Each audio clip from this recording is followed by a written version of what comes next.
পাতুরি আমার খুব পছন্দের একটা জিনিস। গরম গরম ভাতে এই আলু ভাজাটা দিয়ে মেখে আর ডিমটা দিয়ে খেতে অসাধারণ লাগে। বাড়িতে যেদিন এই রেসিপিটা হয় সেদিন আমার অন্য কিচ্ছু লাগে না। এখানে একটা আলু কুচিয়ে কেটে নিয়েছি, একটা পেঁয়াজ, ধনেপাতা, একটুখানি আদা রসুন বাটা, একটুখানি সর্ষে বাটা, নুন, হলুদ, লঙ্কা গুঁড়ো, জিরে গুঁড়ো আর বেশ কিছুটা সর্ষের তেল দিয়ে ভালো করে আলুটাকে মেখে নিয়েছি। এখানে আমি 2টো ডিম নিয়েছি, কারণ আমি আমার জন্যই করছি।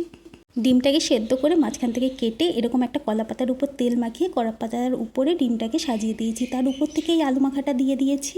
একটা চাটুর উপর কলা পাতাটা দিয়ে এটাকে উনুনের উপর বসিয়ে দেবে। আমি আজকে উনুনে করছি, তোমরা চাইলে গ্যাসেও করতে পারো। একদম কম আছে এটাকে ভাজতে হবে ঢাকা দিয়ে। দেখবে জল বেরোবে, যখন জলটা শুকিয়ে যাবে তখন আরেকটা পাতা দিয়ে এটাকে উল্টে দিতে হবে। উল্টে দেওয়ার পর আরও 10 মিনিট একদম লো ফ্লেমে এটাকে ভাজতে হবে। আর উপর থেকে বেশ কিছুটা সর্ষের তেলও ছড়িয়ে দিয়েছিলাম। 10 মিনিট পর নামিয়ে নিলেই কিন্তু আমাদের ডিম পাতুরি রেডি। অসাধারণ খেতে লাগে, একবার বানিয়ে দেখো। আর রেসিপিটা তোমাদের কেমন লাগলো অবশ্যই কমেন্ট করে লিখে জানিও। ভালো লাগলে লাইক, কমেন্ট, শেয়ার আর পেজটাকে ফলো করতে কিন্তু ভুলো না। চলো দেখা হচ্ছে নতুন একটা রেসিপির সাথে। আজকের মতো টাটা।